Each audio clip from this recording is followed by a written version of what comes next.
No. I don't remember. I wasn't invited to a secret and private She funeral. hung herself? Holy fuck.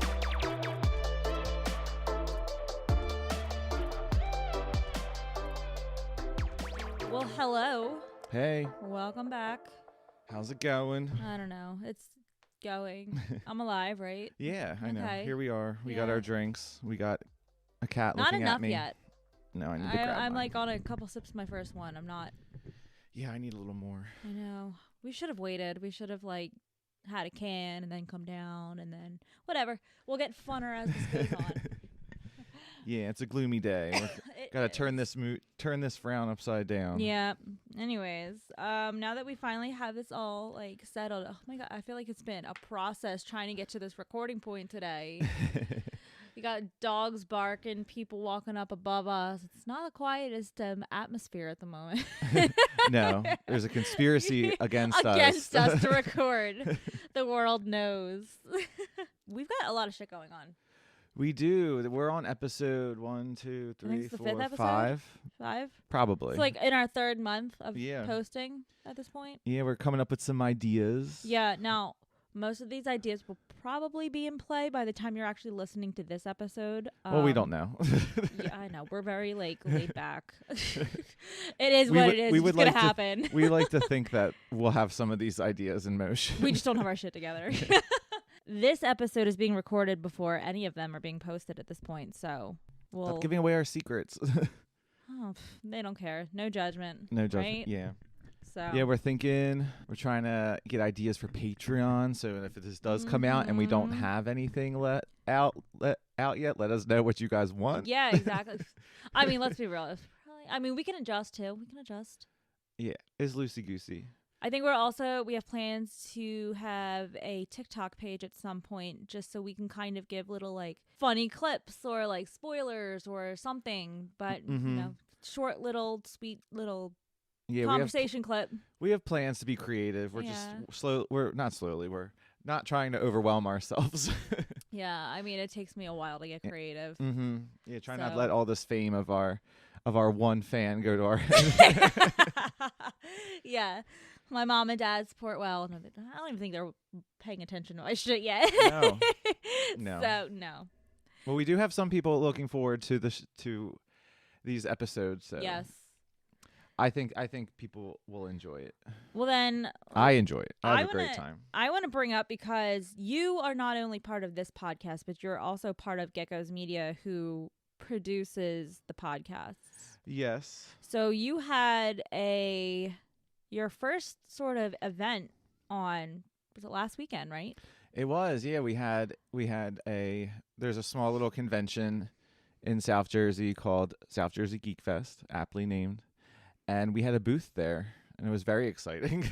I was there. You guys had quite a few people come up to your table and just at the very least express interest in creating their own podcast too, which was really kind of cool to see. So it was fun. I've been to many a convention, but I've never been the person behind the booth. No, it was kind of fascinating. It was probably more fun than actually just being there as talking to everybody. Patron, yeah. We had our own stickers there. We had some conspiracy happy hour stickers, and then some of the other podcasts on the network, they all had their own stickers as well. So I think Stumble Upon, which if you haven't checked out Stumble Upon, it's a pretty cool podcast that just they go into stories about different topics or things that they stumble across on the internet. So they had their own stickers. Who else? And they were there. Yes, they were there. They were there supporting. It was a big family event, literally. Tell Me How You Really Feel. Yes. Tell Me How You Really Feel on stickers. So if you've not heard of them yet. We actually had stickers from everyone on the network. Yeah. Which was nice. Trying to promote the business and then also promote the network of podcasts. Yeah, Geckos and Grottos had theirs. What else? I have to look at the. I'm drawing a blank. Oh my god, I'm a really bad person. I'm a bad business owner. Geckos and Grottos. Yeah. Oh, Stop Thinking, Start Doing. Yes. Tell Me I'm Not Crazy. Yes, Tell Me I'm Not Crazy. Mine. My other one. My other little baby. And that's all of them. It was a good time, though. I had a lot of fun. I had a great time. Great food trucks. Yes. Let me tell you, there was like a tater tot food truck. There was a taco food truck. There was a fucking bacon food That's truck. the I was one. like, I'm in fucking heaven over here. It made my stomach hurt because it was a little greasy, but it was delicious. That you can't not get grease from a food truck. That's part of the charm. Yeah, but it was too greasy. I don't know. I enjoyed it. My sandwich was deteriorating. Oh, you got a sandwich. Okay, Yeah. so I had the fries. No, yeah, my mom got the fries and they looked actually were really quite good. delicious. Yes. But yeah, it was a good, all in all, good time. It was a good experience. Yeah. Our first endeavor into being a vendor at anything. So I got one thing there. I bought coffee, like ground up coffee. oh yeah, And the guy who was selling it had like just geek styled labels. And when I say geek, I mean I think it was like Captain America or something on the label. But it was good coffee. Oh, you tried it? Oh, he was giving out samples there and stuff. Really, really good.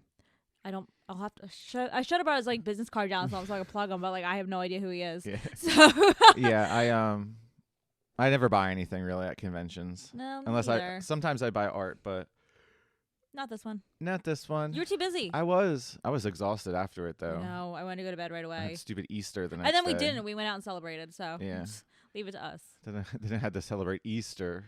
Oh yeah. So tired. I did nothing on Easter. I know, I was It was jealous. the first time I did absolutely nothing. I stayed home and watched like probably like murder documentary. It's great. I don't know. I had a good time.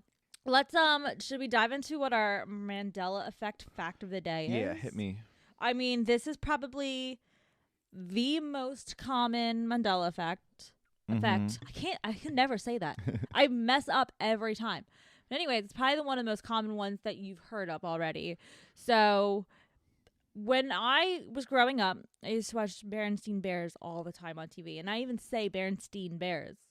Well, apparently it's spelled with an A and not an E. So it's Berenstain Bears. Oh. I never watched it, but I do. You didn't? I Oh my have, God. I I have heard love of- the show so much. I have heard of this one though. This one is probably, like I said, is one of the most common ones that is out there. I swear to God, I remember it being Berenstain Bears. I have never in my life called it Berenstain Bears. And now it's supposed to be like what it has always been. Yeah, and I've never heard it pronounced that way either. No. So I guess even though I've never seen it, I've participated in the effect because I would have, if you asked me, I would have said, "Oh, Berenstein." Yeah, I just, it doesn't even roll off your tongue. Now, I have seen like some people say like people remember it being Berenstain Bears instead of Stain Bears because I think there was like I think it was like another show or book or something at the time that was, it was the poet. Do you remember something Stein? R.L. Stein. Yeah, yes. So people like say that you think it's Steen because of the way his last name was spelled, and you kind of just correlate the two to your childhood together. But yeah, I don't know. I think it was always Steen. I don't know, just me. I would have to agree with you. Well, that's our fancy fact of the day. Like I said, that one's a basic one. Everybody knows that one. So, what do you think? Should we rock paper scissors? Find out who goes first. Yeah, I better win this time. I mean, it would be the first time. Ready? I think I went first once, but that was because you. I felt bad. gave it to you. You felt I bad was like, I'll for be me. nice. Yeah. Rock, paper, scissors, shoot. Nope. Oh two my scissors. God, here we go again. Rock, paper, scissors, shoot. Oh, fuck. I got rock. He got scissors. So once again, I am victorious. So I can continue sipping on my beverage while you tell me a yeah, nice story. I will tell my story. I believe this time I actually know because we had the same one written down, but I know what your topic is going to be this time. So I will impress you first. Okay. So my sources for this is time.com. This one is going to give it away, but it is graceland.com/biography. Ooh, I wonder what this is about. And then I have theweek.co.uk and I have smoothradio.com. So the theory is Elvis is either not dead or he did not die in whatever year everybody says he died. I don't know. I have that somewhere listed, but I just can't eyeball it yet. So who is Elvis? If you don't know Elvis, we'll never know.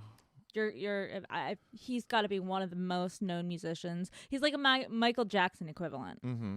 So Elvis Presley was born January 8th, 1953 in, and I'm really sorry for people in Mississippi because I'm going to say this wrong, but Tupelo, Mississippi? Sure. Is that a place?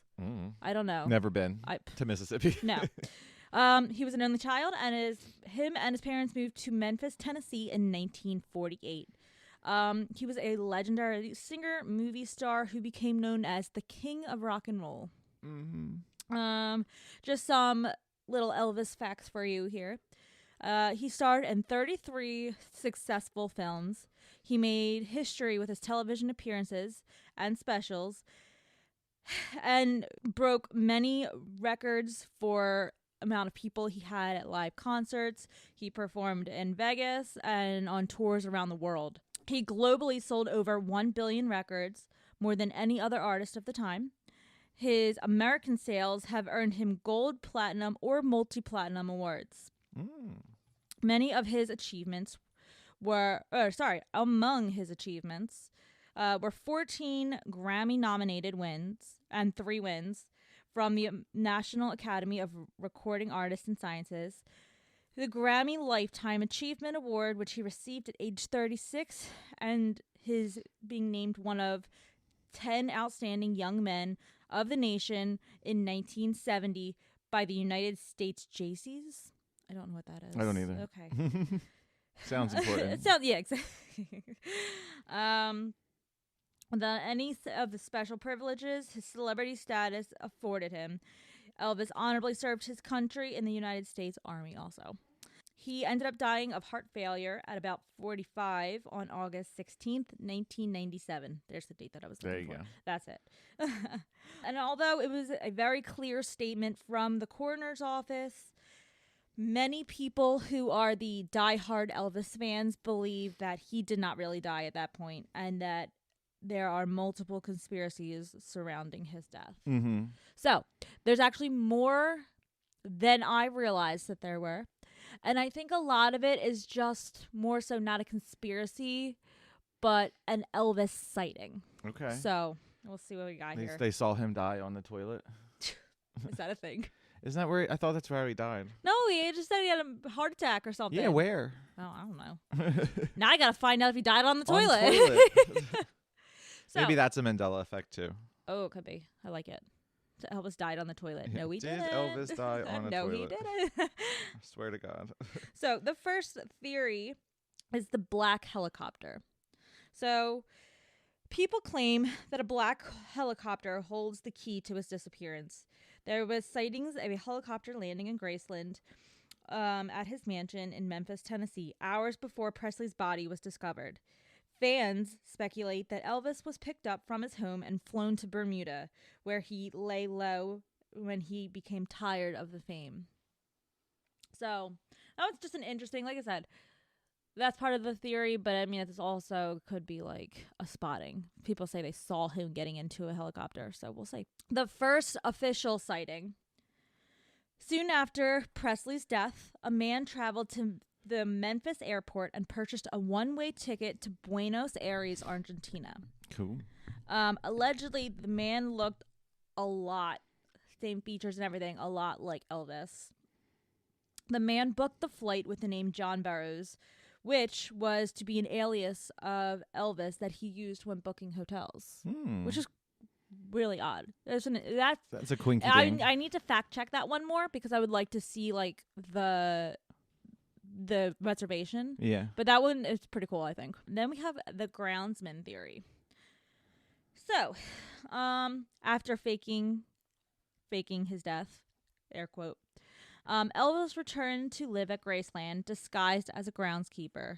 Which, I'm sorry, but if you're going to fake your death and return to your home, why would you go as a groundskeeper? Like, at the very least, go as, like, a maid or, like, butler or something. So you can live inside and, like, nobody is going to get sightings of you. I'm sure he's not living outside. Well, no. He's allowed He's inside. working outside, though, as a groundskeeper. Like, why wouldn't you not come back as a profession where you would work indoors? Because he doesn't want to be seen. He's in the woods somewhere. It's Graceland. I don't think there's woods there. They have a yard. Well, it's easier to run into the maid in the bathroom where he died. Who's going into his house? I don't know. You're saying going there. I know, but he's going back to be a groundskeeper. That's what I'm saying. I think there's better options to choose instead of a groundskeeper. Maybe his true passion was landscape architecture. And following his calling. Yeah. No more music. He's like, you know what, this fame, this fortune, not for me. I like grounds work. Oh, this grass is gorgeous. Yes. He would go up and down with his lawnmower. So the Daily Express notes that the intention recently turned to a ponytailed, gray-haired groundsman working at Graceland. And I really wish that this is one of the ones where I could like show images, because there's images for all of these.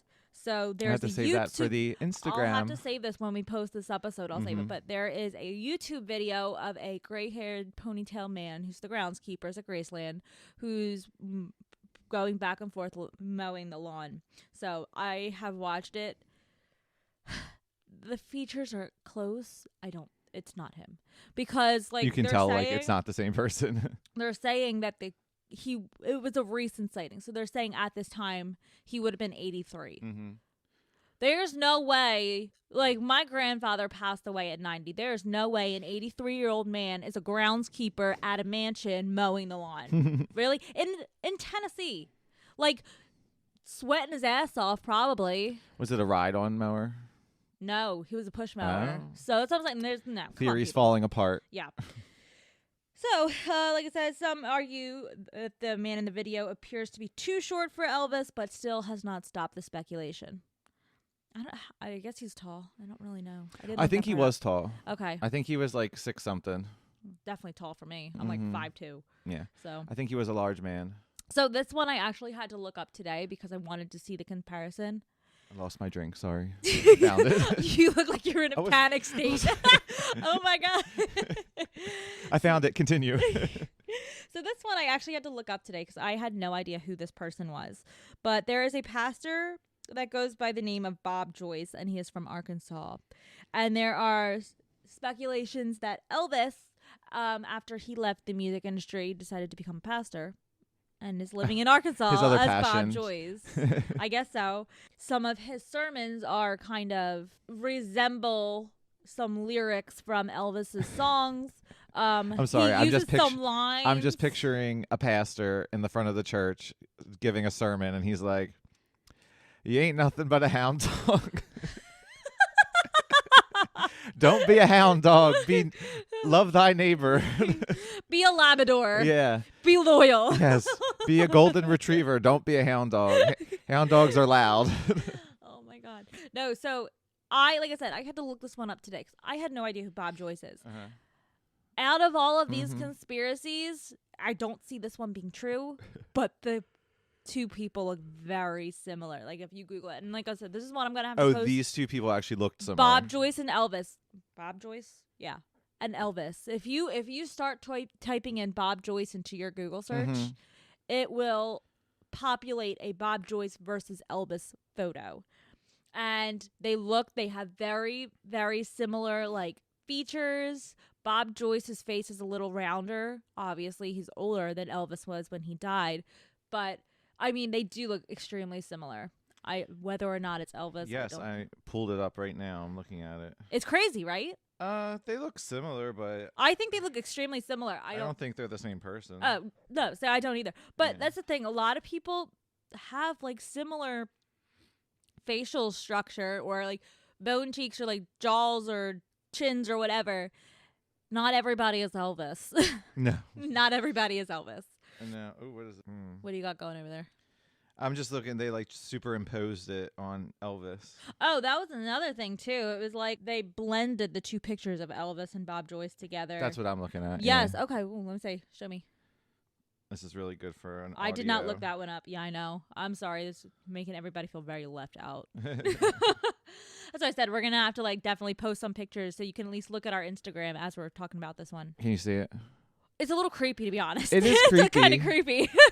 But like, I think the facial features are similar. I just don't think it's the same person. Yeah, I think they look like they could be like cousins, but yeah. Elvis has higher cheekbones than this dude. Did he do plastic surgery or was that just Michael Jackson? I don't I doubt Elvis did it. Yeah, I don't know. He didn't. He would was have told. just naturally He would have told me. gorgeous. He would have told me. you. Mm-hmm. Are you Elvis? I am. God damn it. So there was another theory that he was actually dodging the mob. Well, that I could believe. I could too. So one of the most popular theories is that Elvis faked his death in order to escape the mafia. Gail Brewer Giorgio's 1988 book, Is Elvis Alive?, examines FBI documents suggesting the singer may have gone into the witness protection program. In the book, he states, "Do I know if Elvis is alive today? No, I don't. But I do know that he did not die on August 16th. Mm-hmm. Citing evidence from FBI reports, the writer claims Presley was enlisted as an undercover agent to infiltrate a criminal organization called the Fraternity, but had to disappear after he was suspected of being a mole." Interesting. I kind of like that one. I do too. And I mean, I don't see it being, I mean, Elvis's calendar was probably extremely full, so I don't see him having time to be a mole for the mob. But, I mean, out of all the theories, it could make sense. Oh, there's also a tombstone tell. So some, as they call alivers, believe that alivers, yeah, that's in quotes, believe that a clue about Elvis's death faked death can be found on his tombstone at Graceland. They argue that Presley's middle name was intentionally misspelled as Aaron, Aaron, instead of Aaron, Aron. That's how his middle name is spelled. Because the superstitious singer wouldn't want his real name on a fake grave. Presley's middle name was originally spelled Aaron, Aron, rather than the usual Aaron, possibly to make it similar to the middle name of Elvis's stillborn identical twin, Jesse Garin Presley. Those debunking the theory argued that towards the end of his life, Elvis apparently wanted to change the spelling of his middle name to the biblical Aaron, Aaron. However, he learned that the official state records had actually listed Aaron and not, this is so confusing to say into a microphone unless you're reading it, Aaron with 2 A's and not Aaron with 1 A on his birth certificate. So even though his family spelled it Aron, on his birth certificate it was spelled Aaron. So he died with the gravestone being spelled the same way as it was on his birth certificate. Basically the gist of that story. Okay. So surreal, right? Now this one makes me laugh like hard, and this one the guy does not even look the same. But if you have ever seen Home Alone, there is a theory that Elvis is one of the extras in the movie. So I think it's the second one. I think it's Lost in New York. I could be wrong. I don't know. But anyways, so you know the scene where Catherine O'Hara is at the airport and she is yelling to the lady at the desk stating, like, I need to get home. My son is home. We left him home by himself, all that. So there is a man. Well, when you're watching the movie, there's a man right behind Catherine O'Hara, and he's like the musician who ends up giving her the ride to wherever she needs to go. Now, behind that man, there's another man that people are saying was just an extra, and it could be Elvis. Similar bone features, all of that. Now, the theory goes that in the background, the extra has the same type of beard as and mannerisms as the singer, and that the film was directed by Chris Columbus. Chris Columbus had also directed Heartbreak Hotel, which is, I think, a movie. I don't really know. I think it's a movie about a group of teenagers who kidnapped Elvis. The theory goes that Elvis may have seen the first film and asked Columbus if he could appear in his next movie, which would have been Home Alone. And this one made me laugh, so people are really starting to grasp for straws. But it says Macaulay Culkin, who plays Kevin McAllister, which includes the letters I am Elvis. Not even all the letters. Just because if there's no C in I am Elvis. Yeah. So, and he's seen 10 minutes earlier in the film, lip syncing to White Christmas with his hair slicked back in a tribute to the king. Interesting. That one made me laugh so hard. I was like, wow, we are really, They're really really stretching. stretching. So I have seen this next photo, and I will admit that he does look an awful lot like he could be an older version of Elvis. But as we've kind of already pointed out, there's a lot of people who can look like an older version of Elvis. There was a photograph taken by a man named Mike Joseph visiting Graceland, the meditation garden, with his family on a New Year's Eve trip in 1977 when he snapped a picture of, quote, Elvis sitting in the pool house. Elvis's road manager, Joe Esposito, later declared that the person in the photo wasn't Elvis, but in fact, it was Graceland's guard, Al Strata. Now, like I said, I have seen the photo, and that will be posted at the time that this episode is being aired. But he does look very similar. And, I mean, it's not a clear photo. It's from far away, but I could honestly see where the mistake would be made. And then this one's just another, like, stupid little thing. So, he was apparently spotted on his 82nd birthday. So, I said a photo appeared on the Elvis Presley is Alive Facebook page in January 2027. I love the names that these people are given. I'd like get right to the point. I can appreciate the it. Alivers, the Elvis Presley is Alive Facebook page. It was showing a man with a white beard at Graceland on the King's 82nd birthday with security guards around him. This led to some fans reckoning that they were actually guarding Elvis. I don't think so. I think the security guards were probably just securing the grounds and not a particular person, but who am I? Yeah, I don't know. It was at the last one. That was the last one that I had. And like I said, they're not necessarily conspiracies, but they're all like quote-unquote sightings. Yeah, and I was going to say, if that was your last one, I was going to say they're a little far-fetched, except for the mob one. Has the most credibility. Yes, that's the best way of putting it. I don't think it's real, but I think if there were any of them that were true, it would be that one. Yeah, I could definitely see that. Yeah. I don't know. Like I said, I don't think he has enough time on a social calendar to be a mole for the FBI. No, I don't think so either. I haven't seen, that was never brought up in any of the movies. Or history books. I feel like that would have been very important. Yeah, I feel like that would have been a key point in anything. My God, he was a mole. Yeah. Yeah, Elvis would have been a little bit more famous than he already is. Yeah. Because, like, you know how you have those some, like, celebrities and stuff, like Michael Jackson, for instance. Regardless when you were born, you know who he is. I wonder if Elvis is that same way. Like, I wonder if, like, the younger generations, like, kids who are in, like, middle school, high school, elementary, I wonder if they even know who Elvis is. That's a good question. I was going to say probably, but probably. I don't know. I feel like they have some really like, famous songs. Yeah, but I mean, so did the Beach Boys. And nobody knows who they are anymore either. So that's true. It's sad. It is. Poor Elvis died on a toilet. I have to look this one. I looked it up while you were talking. And he did not die on the toilet, but he died near the bathroom. In the bathroom, yeah. It appeared that he was either on his way from the toilet or going to it, and then he had his heart attack. Or whatever you said it was. Maybe he hit his head on the toilet. No, what I was reading, it said like he had his episode, went on the floor and tried to like crawl out of the bathroom to. That's so sad. Look for help. And God, you just ruined it for me. Thanks. Sorry, that's the real conspiracy. He wasn't on the toilet. That's the Mandela effect. Maybe for you. I mean, he was close enough. He was next to it. Well, that's all I got. Well, that was cool. I didn't know that they had all those theories. As I said, I feel like they're more just sightings than theories, but it's still like cool to be like, I mean, he could be alive. Yeah, and he's like, and like you said, since he is one of those people where you hear about the sightings. Yeah. It's not like, oh, he didn't die. It's like, oh, but we saw him X, Y, and Z. Like I said, I would still love to like fact check the one where some man who had similar features to Elvis booked a flight to like Aruba or wherever it was, Argentina, with the alias that he used when he was checking into. I think that one I would love to see if there's actual documentation stating that that man around that time booked a one-way flight. Yeah, that was cool. Yeah. That was a little quinky dink. So. My turn? Yeah, it's your turn.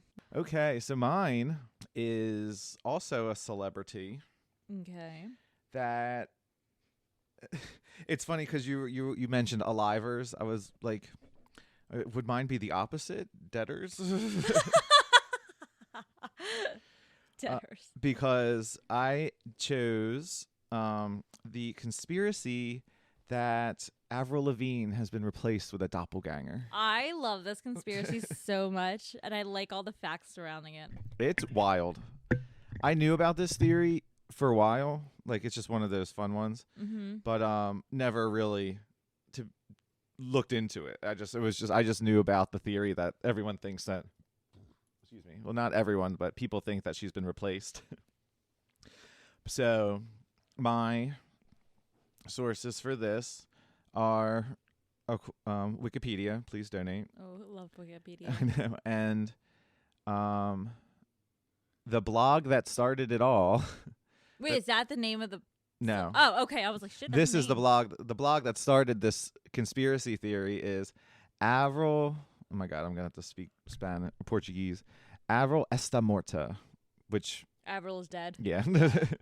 .blogspot.com. So, and I had to Google Translate the whole blog because oh my God, because it's the whole thing's in Spanish. Portuguese, but yes, the whole thing was not so funny. in English whatsoever. So thank you, Google Translate. All right. Shout out to Google Translate. Yeah, shout out to Google for Google Chrome that instantly translates the page to the language you need. So funny. All right. So the Avril Lavigne conspiracy theory is an urban legend that Canadian singer Avril Lavigne died in 2003, shortly after the release of her successful debut album, Let Go, and was replaced by a body double named Melissa Vandella. Okay.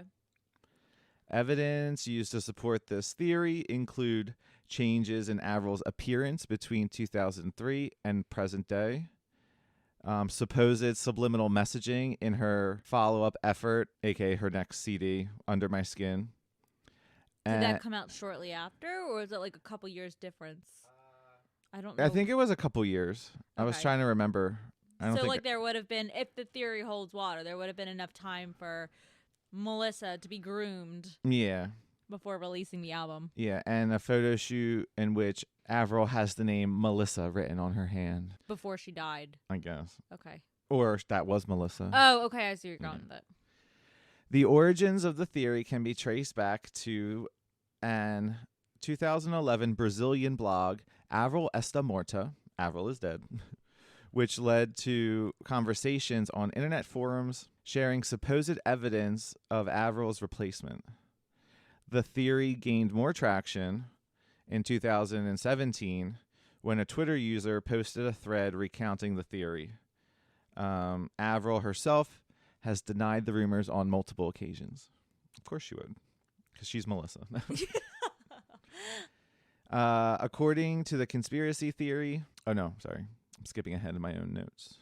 Oh, no, I'm not. Just can't read.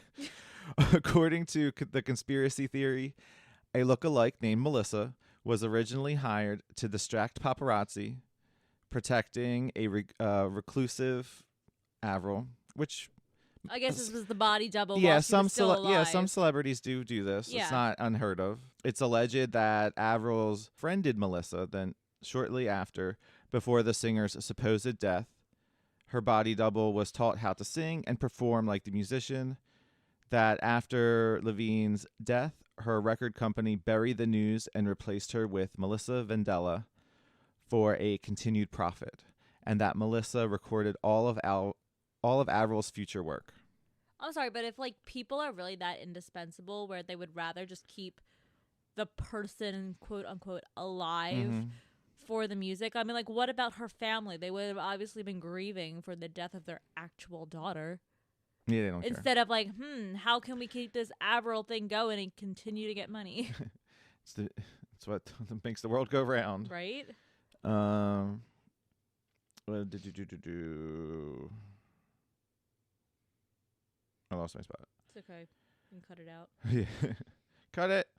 Much of the evidence cited in support of the conspiracy theory is that the appearance and disappearance of various moles and other skin blemishes in pictures of Avril over time, as well as promotional photo shoots in which she has the name Melissa written on her hand.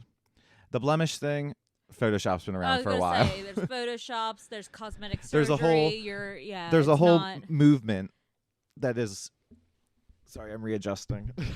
There's a whole movement around like not touching up women in photo shoots anymore. So like clearly people are like remove.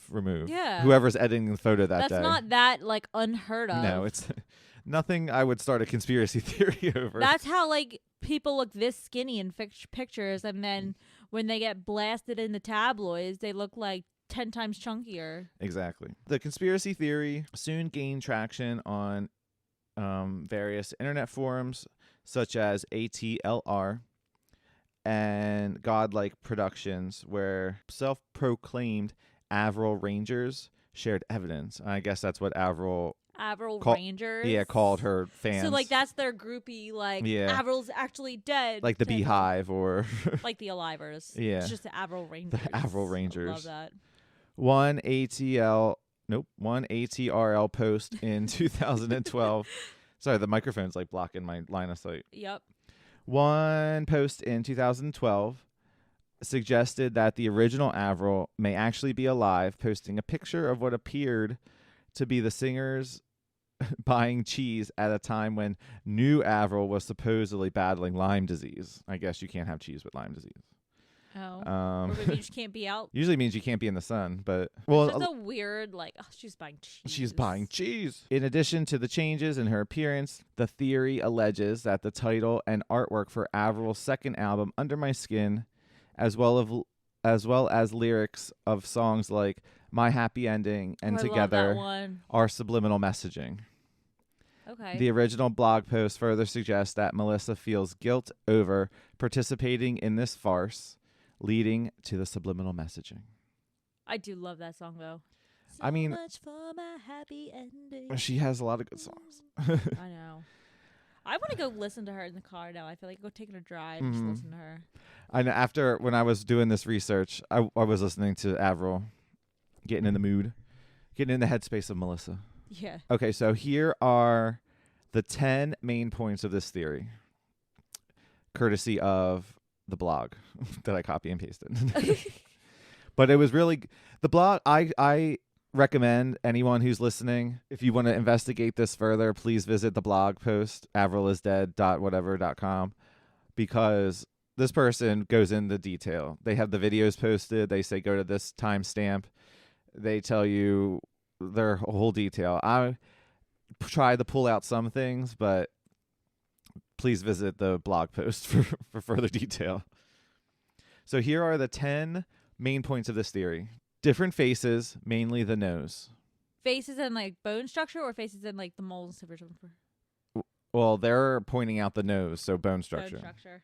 This, I was like, I laughed at this one. Point 2. Avril averaged, this is in a, I should have converted the measurement because it's not what we go by, but it said Avril averaged 1.58 in 2002, and new Avril measures 1.55.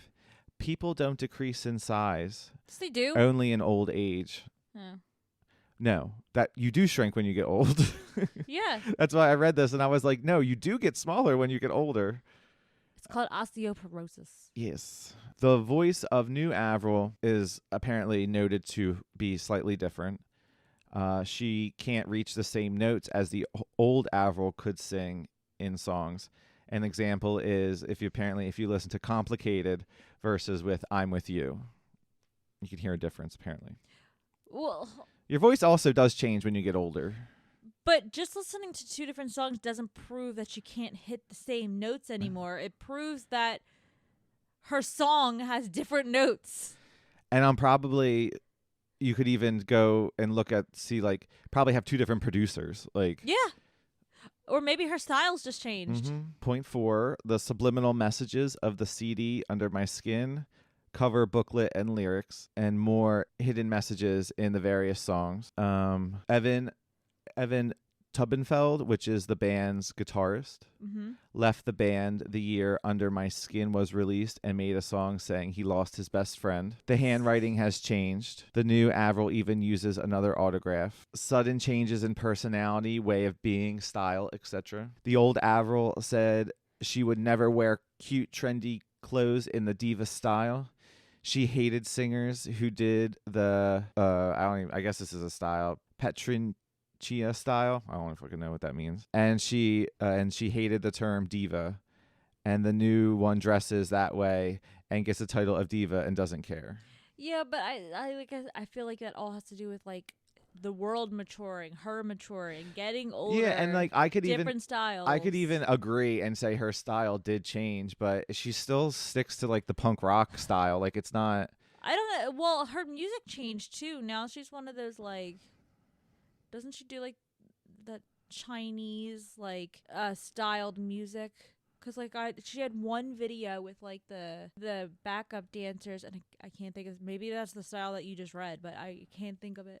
But she had one more recent song, and it was like a Chinese culture type of. It was giving me Hello Kitty vibes. Oh yeah, she does. She likes Hello Kitty. Yeah. But her song, I mean, she's come out with a couple songs recently, and she still looks and sounds the same to me. The old Avril said she would never show her body to cameras. The new one does in various clips and photo shoots. The old Avril said she would never join pop style with dancers doing choreography on stage, and the new one does. Those are the 10 points for the theory. And I've never seen an Avril Lavigne concert, but I don't really ever remember her doing choreography, even in her music videos. No, it definitely wasn't her style. But like I said, I mean, maybe a concert's a little different, but and like you said too, like I mean, she has probably a different producer than she did 20 years ago. So yes, her style is going to change. Yeah, when she got off that skateboard. Britney Spears is not the same person she was. So here I'm gonna get a little more granular. Okay, nitty gritty shit. And this is also pulled from the blog. So if anyone wants to go read it themselves, they can go there. So this is a chronological simulation of events.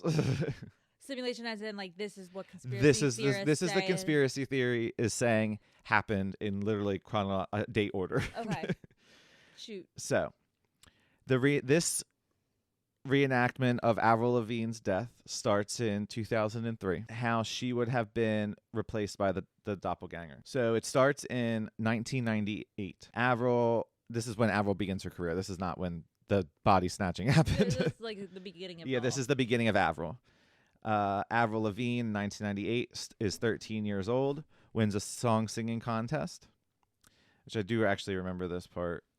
Avril even performs for an audience of 20,000 people, and at the age of 15, she no longer has time to study in school, drops out of school, and devotes her whole life to music. Shortly after that, Avril hires her first manager, Cliff Fabry. Fast forward a little bit. 2001. Avril sparks interest of a producer in L.A. Avril signs her first $1 million contract. Preparations begin to launch the album Let Go, containing songs like I'm With You and Mobile, which portray inner conflicts and nostalgia for the quote-unquote old life. But at the same time, Avril is excited and euphoric about new events in her life that are about to unfold. So that's 2001. 2002. Avril releases the album Let Go. I didn't realize it was that old. It was the second best-selling album in the world that year. Avril is successful and becomes, worldwide sensation. She starts performing at various places around the world. Where she goes, screaming fans, tries to take pictures with everyone, signing autographs. She receives, numerous invitations from the media for interviews and presentations. Avril becomes the center of attention. And wherever she goes, she is chased by the paparazzi. Avril's team possibly hires this is where Avril, the lookalike, starts to come into the picture. Avril's team possibly hires a lookalike to accompany her on tours with the mission of confusing the press and fans from afar so that Avril can, lose them and has the freest and most peaceful way to arrive at shows, appointments, blah, blah, blah, without getting overrun. Which makes sense. I mean, I probably would do that too. Yeah. And then And then like I said earlier, this is a common practice among famous artists, such as Britney Spears, Madonna, and list goes on. 2003. Avril has an increasingly busy schedule and the pressures start to appear. She has to play shows in several places and starts producing a second album that needs to be just as successful as the first. Avril and the doppelganger certainly grow closer and closer and become friends. Avril records the music video for Mobile, Down, and Crying, but these were never released. Avril's grandfather dies hours before a show, but she still performs. Due to the commitment that she feels towards her fans, she performs. She tries to be strong, keep things going, but she is, you can tell that her mood is down for most of the show, and it sometimes breaks down and cries. The show ends with her leaving depressed and being supported by, friends, band, blah, blah, blah. Avril goes into a depression. It gets harder and harder for her to come out of the depression and be cheery in front of the cameras. And she oscillates between the world of fame and her formal, normal life. Mm-hmm. We don't know all the problems Avril could have. She probably vents her problems to her new friends, the doppelganger, the band, anyone close to her. Avril's lookalikes are always characterized by the production crew to try and look like Avril as much as possible. Her job is just to help Avril get rid of the press and paparazzi on duty. At this stage, she's dressed and made up to look just like Avril, wearing exactly the same clothes. Avril grows increasingly dejected and distraught over time. Some time passes and Avril, already overcome by depression, seeks help from her parents at home. But when she gets home, her parents don't wait for her. Her family doesn't seem to really care. She says in That's depressing. I know. That's why I said when I was doing this, I was like, I don't know what I started, what hole I fell into. She says in the video above that she was never really close with her family members, that she was really close to her grandfather who passed away, and certainly. So that's why it hit her so hard. And certainly he was the one who helped her most emotionally in difficult times. She stays at home feeling lonely, rejected, depressed, and confused, and then says that she apparently reminisces with the mobile on her ceiling, which is the song that she wrote about. I don't think I know that one. I don't think I've heard of it either. I'm gonna have to listen to these. Yeah. So she compares herself to the objects in the song, the mobile. When I turn my back, I get out of control. I'm a mobile. I'm a mobile hanging from the ceiling. Life is a mobile. Avril disappears and the production starts looking for her along with her family. It kind of jumps. It doesn't say the date anymore, but Avril disappears and the production starts looking for her, and the production crew starts looking for her along with her family. Avril is found dead at home. She was hanged. That's what she did. She hung herself from the ceiling by a rope. Good Lord.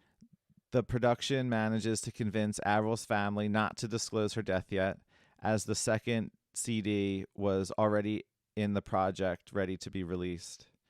Avril's family agrees to wait for the release of the new album. A private and secret funeral was held. The doppelganger is notified of Avril's death and is tasked with continuing the release of the new record, playing Avril and continuing the project where Avril left off. I know this is supposed to be what the conspiracy theorists think, mm-hmm. but do we know if any of these facts are actually true? For instance, it was a secret funeral. The record company was able to. Well, technically, none of this is true because she's alive. Oh, yeah. Oh, my God. Duh. I'm over here oh, my God, I can't believe that she killed herself. Oh, wait a minute. She didn't. She's alive. I'm so falling into this. Holy shit. I know, it's a lot. This is probably the heaviest theory I've done so far. I'm over here sucking it all up. I was like, oh, no way. This happened? Why don't I remember this? I know. I don't remember. I wasn't invited to a secret and private funeral. She hung herself? Holy fuck. The doppelganger is notified of Avril's death and is tasked with continuing the release of the new record, playing Avril and continuing the project where Avril left off. She probably doesn't accept it at first, but, certainly it gets coerced. She begins to compose the remaining songs to complete the new record and writes about everything that is happening in a hidden way in some lyrics. Then songs like, which is one of my favorite songs, Nobody's Home, My Happy Ending, and Together We're Born, which she talks about Avril's death and everything she was going through. Nobody's Home is like one of my all-time favorite songs. I don't think I remember that one. It's really good. Well, I'm going to read to you an excerpt from Nobody's Home. Oh, yay. These are the lyrics from the song, which is going to sound really weird because I'm just going to read them to you. I couldn't tell you why I felt that way. She felt the way every day, and I couldn't help her.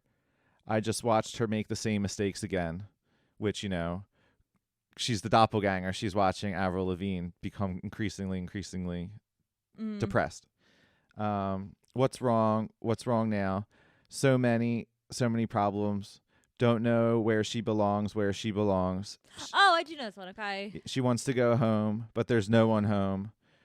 That's where she is, broken inside, with nowhere to go, to dry your tears, broken inside. Open your eyes and look around. Find the reasons why you were rejected, and now you can't find what you left behind. Be strong now. So many problems. Don't know where she belongs. She wants to go home, but there's no one home. That's where she is, broken inside, with nowhere to go. I have to tell you, I wrote this whole thing. Didn't really read the lyrics because I thought I knew what they said. And now reading them out loud to you, I was like... really sad. I was like, this is depressing. And maybe this is Melissa. Melissa, are you there? Oh, my God. Are you listening? Write in. That was a good song, though. conspiracyhappyhour@gmail.com. Yeah, okay, so this is My Happy Ending. This is an excerpt from My Happy Ending. Mm-hmm. It was too much for my happy ending. Let's talk about it. It's not like we're dead. Was it something I did? Was it something you said? Don't keep me waiting in a city so dead, hanging so high, on a rope so fragile. That's not the words. I know. I don't think that's the words. Unbreakable thread. Yeah. Lies. Ooh, the blog. Or maybe it didn't translate. It probably... Didn't translate back correct. It didn't translate from... I forgot this is still that same. Okay. Yeah, this is Portuguese translated to English, so I bet you that didn't translate properly. Yeah, I read it. I was like, on a rope so fragile, which would be an unbreakable thread. You were all the things I thought. You were all the things I thought I knew, and I thought you could be. That doesn't sound right either, but. No, I think that's right. I thought we could be, right? Yeah. We could be. So that was My Happy Ending. Now this one is Together, which I don't really remember this song, but these are lyrics from the song Together. Something's not right. I can feel it inside of me. The truth isn't too far away. You can't deny it. When I turn out the lights, when I close my eyes, the truth comes to me. And I'm living a lie. So these are some of the hidden messages that this theory is saying is Melissa trying to she's plagued with guilt and she's just trying to tell people but without telling people. On the cover she creates an anthology of the secret funeral throughout photos and names the album as Avril Lavigne, Under My Skin. This goes back to one of the 10 points I mentioned earlier. Evan Tabenfeld, Avril's friend and guitarist, hears about this. Avril's lookalike asks for his help on the project. Shortly after, Evan leaves the band and writes a farewell song and records it together with the doppelganger. In the song, he says, I never thought I'd lose my best friend. I know. It's funny because it says downtown, but it was definitely supposed to say doppelganger because the downtown undergoes plastic surgery. The doppelganger undergoes plastic surgery to correct any noticeable differences. She will need to take on Avril's role even in performances related to the album. 2004, so that was a big year. 2003 was a big year. 2004, Under My Skin is released. The situation grows even larger. It becomes increasingly difficult to go back and announce Avril Lavigne's death, because too much time has passed now. Everyone is increasingly committed and involved with the situation, both the family and the producers and the lookalike. Avril fans immediately notice the difference in terms of her look, style, and even appearance.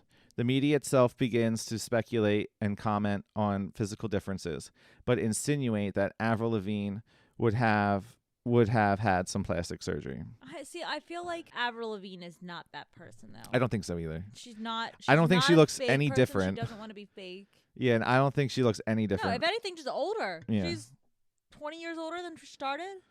Mm-hmm. Oh my God, that makes me feel old.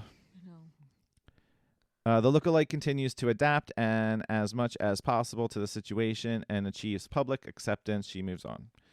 2007, the lookalike releases her new album, taking on her style once and for all and becoming the new Avril Lavigne. So the previous album was started by Avril, finished by Doppelganger. The third album that Avril Lavigne released is supposedly all Melissa. Yeah, well, it makes sense. Yeah. Wait, she only had three Avril Lavigne only had 3 albums?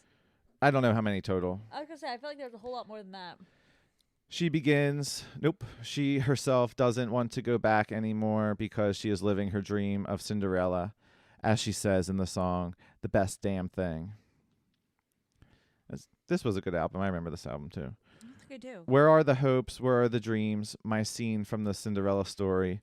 When you think they'll finally see, you'll never get rid of me, like it or not, even if she looks a lot like me.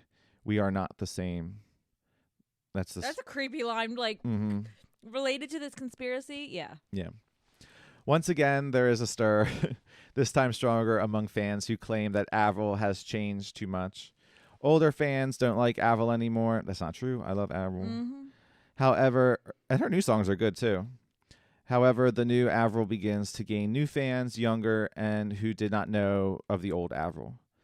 She starts to have her own audience that enjoys her new and true style, and that this is apparently where the Avril fans split. 2011, the mobile music video is finally released because it was leaked on YouTube. And then if you go to the blog post, you can see the video there and you can take a look at it yourself.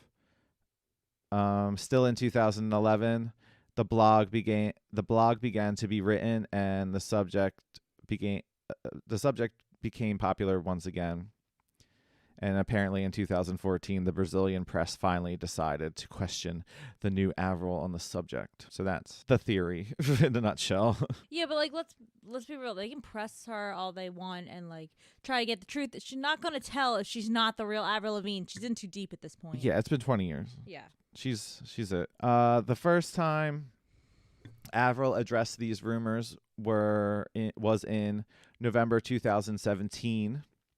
On a Facebook live stream, Q&A, when a fan asked whether she was dead.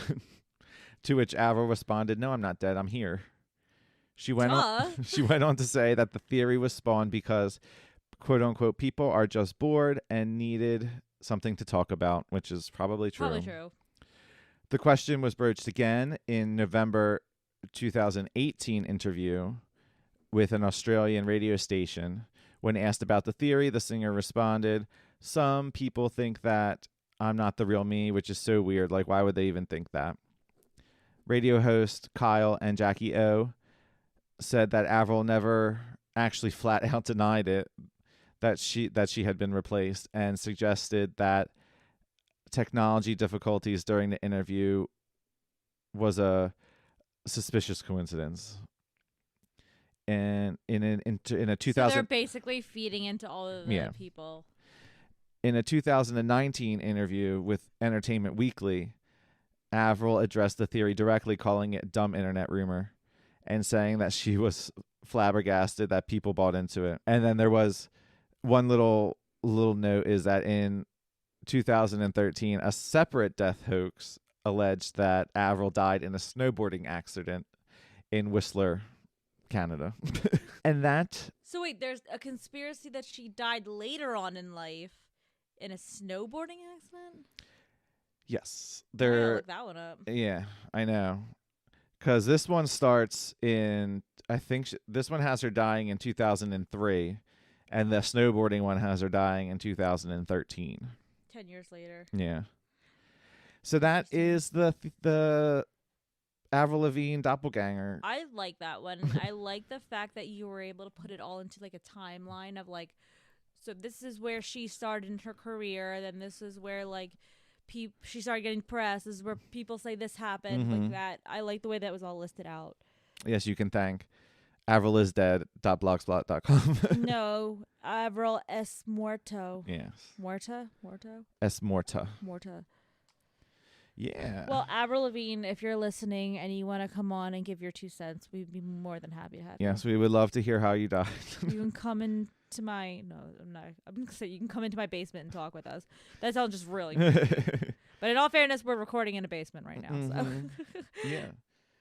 I thought that was very, it was wild when I was reading it and going through It's like- everything. I like doing this because like you know of some of the conspiracies, but until you sit there, research it, list it all out, you don't know all the details. So I do really enjoy that aspect of like doing this podcast because you can say that there's a conspiracy about something, but until you know the facts behind it and why it exists, it just puts another whole perspective onto the conspiracy. Like, I don't know, maybe it could be.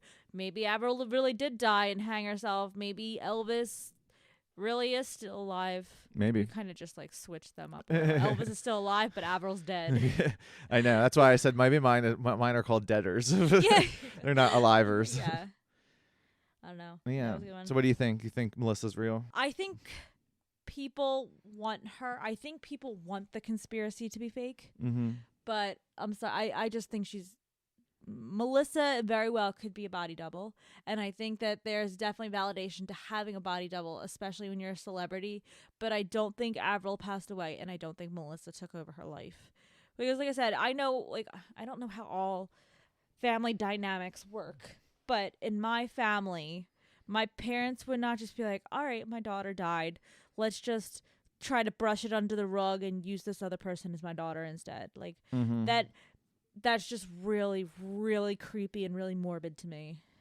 Yeah, I believe maybe Melissa existed at one time. Like she had a body double. Yeah, and like I said, I don't doubt that at all. I probably would also. Do I think that Avril is dead? No. But that was it. Very nice. I like that. Yeah. That was like a long one for you. I know. That was a really long one. There was so much information. I cut out so much. I was like, I've been getting to the point where I'm like, this one's going to have to be a 6-parter. This one's going to be a 5-parter. Like, there are some that are just so detailed. Like, it is too much information for the actual happy hour. Now, Yes. I know moving forward, you and I plan on covering a couple, like, really big ones. Like, spoiler alert, not spoiler alert. Like, obviously, one of the huge cult conspiracies out there is Scientology. So I just finished watching a documentary on Scientology. Fucking fascinating. Leah Remini is great in it. She breaks down everything. But I think that's going to be obviously a topic where we're just going to have to cover together. There's way too much information for that specific thing to just do it in like a half an hour rundown. Yeah. So Might be a special. Yeah, so that's our plan moving forward. We're going to have like a couple episodes, obviously the bigger conspiracies that we'll cover together. We'll have our happy hour specials with our guests. And then at some point when we get our shit together, we'll have a TikTok and we'll have a Patreon going. Yeah, so, just stay glued to our Instagram right now. If you're not following our Instagram, I think this is like, I don't know, I've never posted so much in my life. I hate working with social media. But keeping it pretty consistent, we're doing good. Yeah, I think so too. So if you're not following us on social media yet, which at this point you should be, but it is Conspiracy Happy Hour or at Conspiracy Happy Hour. What else do we have? We have an email address. Not that, just DM us on Instagram. Yeah. We have a Facebook page, which we don't. I mean, whatever we post to our Instagram goes onto our Facebook page. So if you're an avid Facebook lover, you can definitely follow us. What is that? Conspiracy Yeah, it's both the Happy same. Hour. Yeah, they're both at Conspiracy Happy Hour. So you can feel free to follow us on Facebook as well. And like I said, once we get our shit going, we'll have the TikTok that you can follow us on, and hopefully we can like post some like clips of us recording, or maybe just like some funny things that we do when we're out. Yeah, once we learn how to do that. Yeah, I'm not a very good videographer.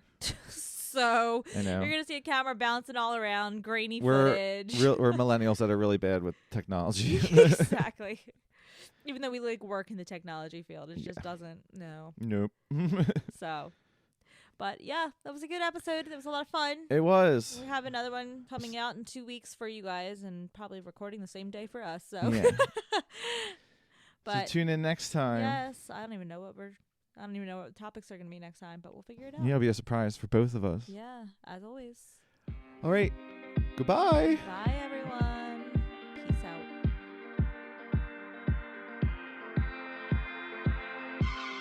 Thank you for listening to Conspiracy Happy Hour. Be sure to listen, follow, and leave us a review on Apple Podcasts, Amazon Music, or wherever you get your podcasts. Have a spooky story, conspiracy, or weird encounter that you would like to hear read in a future episode? Email your story to conspiracyhappyhour@gmail.com and follow the show on Instagram and Facebook at Conspiracy Happy Hour. This podcast is produced and edited by Geckos Media and is part of the Geckos Media Network. Interested in starting your own podcast and not quite sure where to begin? Visit Geckos Media and sign up for a free one-on-one consultation today. Until next time, bye!